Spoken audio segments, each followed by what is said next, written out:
Welcome to the Running Network Show. Join us each time as we explore the people, the places, and the events that shape our great sport. Hello, sports fans. It's Larry Eder with my buddy Gary Morgan in the ballroom of the Copley Hotel in Boston. The marathon is over. It was yesterday. People are clearing out. They've cleared the roads. A lot of the fans are limping around. Last night I suggested a young lady walk backwards down the stairs because her hamstrings were hurting. It's a good little suggestion brought to you by the Running Network. But we're going to chat a little bit about Boston and a few other things. I did something really dumb over the weekend. First I came here for 2 days, interviewed Dr. Jack Daniels, who is, I think, the god of modern coaching. He said something fascinating to me. We were talking about light and minimal shoes, and his comment to me was, "Now Larry, you normally tell me that when people get faster, they should be running in lighter shoes," which is something I always hold to. He suggests the counterintuitive argument. He says the poorer shape you're in, the lighter shoes you should be in, because they can help you get into shape. Where's this minimalist and lightweight and barefoot and all this stuff going? Well, the whole idea is to find the right footwear, the right training methods for you. You're not going to know until you experiment. We suggest you go to a local running store, spend some time, hang out, try some different shoes. I do suggest getting in the lightest shoes you can handle. I think that the whole barefoot thing, if you want to do it a couple days a week, is great. Nike Free's great. I really like some of the stuff I'm seeing with Saucony, the Convera 2 and the Hattori and the New Balance minimalist stuff. And Brooks is going to have some stuff called Pure Spirit, I think, is coming out. And then the Adi Zero. All that stuff's great. 33 by Asics, which is their new lightweight. Everybody's trying lightweight stuff. Find the product that works for you. So after I saw Dr. Jack Daniels on Thursday, I was at a Saucony minimalist show. I jumped on a plane to Munich, went to London Marathon. I was there Friday through the marathon. The marathon was amazing. Emmanuel Mutai won in 2:04:34, a new course record. On the women's side, this woman named Mary Katani took off from Lilia Shobakova at the halfway point, ran her second half in 68:41. Yes, 68:41. She ran 2:19:18. Take it from me, Mary Katani's going to break Paula Radcliffe's record. She can go under 2:15. This woman is a stud. She won the RIK half marathon earlier this year. She just runs smooth and she just flew. Nice tribute to David Bedford, who's the race director at the Virgin London Marathon. This will be his last year as the head honcho. A guy named Hugh Brazier's taking over. Chris Brazier's son, one of the co-founders with David. David went out in a great race this year with a little over 34,503 starters at London. And my guess is when we get the numbers in later this week, it'll be about 33,000 finishers. It was a little warm halfway through. Magdalena Louis Boulet, she was the first American woman. She ran 2:31:23. She was on 2:26 pace until about 22 miles and then had some fun challenges. On the guy side, Jason Lemke was a top American, ran 2:13:40. Jason's from the Show Me State, my state, the state of Missouri. He trains with Team Minnesota, and he ran a superb race. He's a tough guy. Patrick Smythe, Stephen Shea, and Mo Trafa all were debuting, and all three of them weren't able to finish. A marathon's a learning experience. It took me about 12 to finally pull my head out and run well. So be patient, guys. Take the time to learn and respect the distance. Then I flew over on Sunday afternoon. What we did was we saw the top 10 finish. I finished one of my articles, Run Blog Run, in the Running Network. Walked 15 minutes with our bags, found a car, and my compatriots and I took a car out to Heathrow, and we flew on a Continental Virgin flight. Left at 3:05, got it. Then I came over to see, singularly, the most amazing day I've ever seen in the marathon, the 115th running of the Boston Marathon. Two amazing races within races. Let's start with the women's first. When's the last time you saw an American woman place top three? Kara Goucher a few years ago. Des Davila, who runs for the Hansons Brooks Distance Project, who didn't do her first marathon until 2007, where she ran 2:44, has improved in every one of her marathons.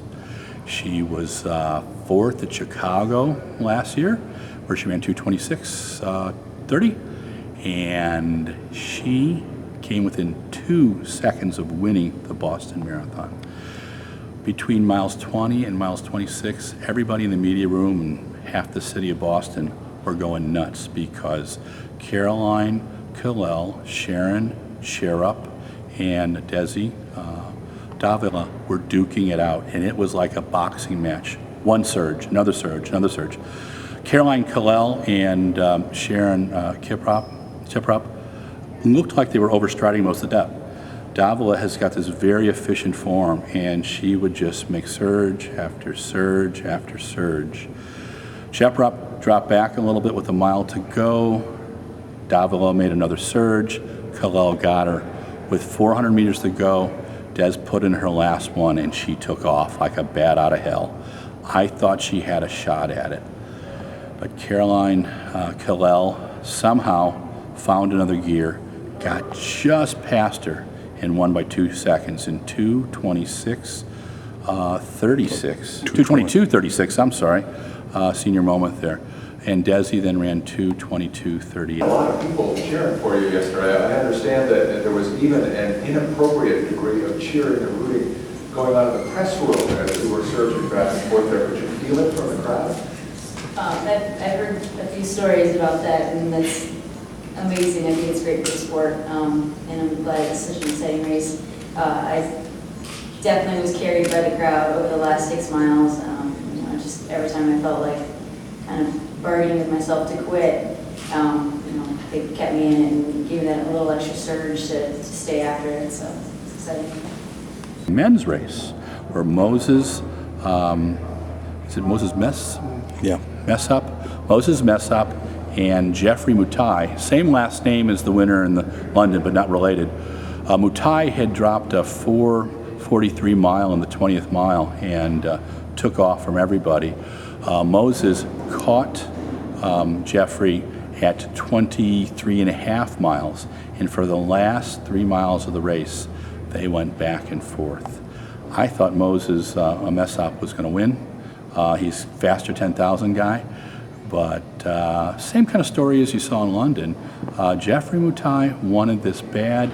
He busted his chops. He won by 4 seconds. He ran 2:03:02. Yes, let's say it one more time. 2 hours, 3 minutes, 2 seconds. Moses Messop ran 2:03:06. That's 57 seconds faster than the little emperor Haile Gebrselassie in Berlin.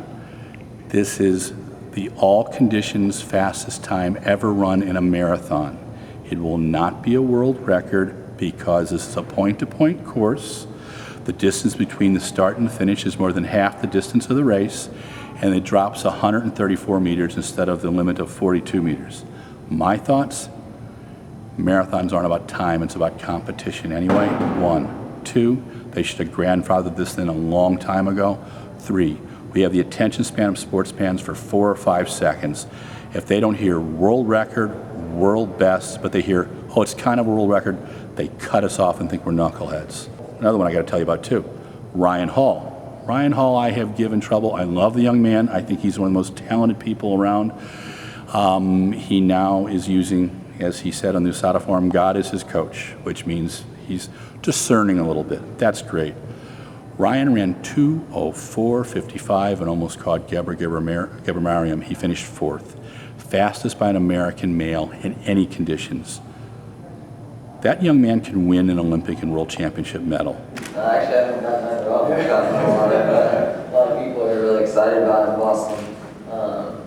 So now, there's no disappointment for me. I'm thrilled with the results. I'm kind of a time-oriented guy in general, and I love to make marathon races true marathon races and make every single mile count, which is why when the weather was as good as it was, I wasn't going to waste any time with any slow miles. So it was fun for me to get to push these guys along to the fastest marathon ever, and also to have them help me out to a personal best and a new American best. So I'm thrilled. I was sitting in the awards last night and I started setting. I was like, man, I'm a 2:04 marathoner.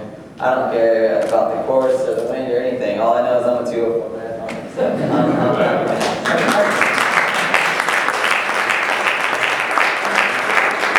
Okay, so then after that, on the women's side, Kara Goucher, who just had a baby, Colt, 6 months ago, she ran a good race. She ran 2:24.52, her PB.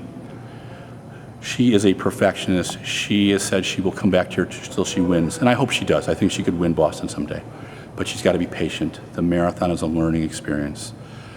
The reason why Des Davel is running 2:22.38 is because she did it the old-fashioned way. 120-mile weeks, 20-mile runs with 3 miles at race pace, busting your chops, but week after week after week, year after year after year. And she's with the brothers Hanson, Keith and Kevin, who, if their phones aren't ringing today and tomorrow with every young kid in the country who wants to run well, there's something wrong. We have great coaches in this country. Terrence Mann and the group in Mammoth. You've got Peter Ray down in the South with Zap Fitness. You've got Brad Hudson. There's great coaches all over. Find a coach, take the time. If you're going to be a great athlete, it's going to take you 10 to 12 years to do it. There's no simple method. There's no magic pill. You got to work. You're going to get hurt. That's life. If you want to be a good citizen marathoner, you got to be patient with it too. These 12-week gets you to run a marathon things, I think, are hogwash. But take the time, be patient. It's a life sport. Have fun. Enjoy the weekends. We will see you next. I'll be at the Peyton Jordan in a few weeks, so we'll do a report there. We'll be at the Track and Field Championships. We'll be able to see the Gary and Larry show every day for 5 straight days. Isn't that scary? And Korea. And Korea, Daegu, Korea, and we'll be there for 3 weeks. That should be interesting, sports fans. So I will bid you adieu for Gary Morgan and Larry Eder. Thanks again for watching our shows. We get a kick out of it, but we really like seeing you guys actually watch this stuff and send us notes, okay? Goodbye from Boston.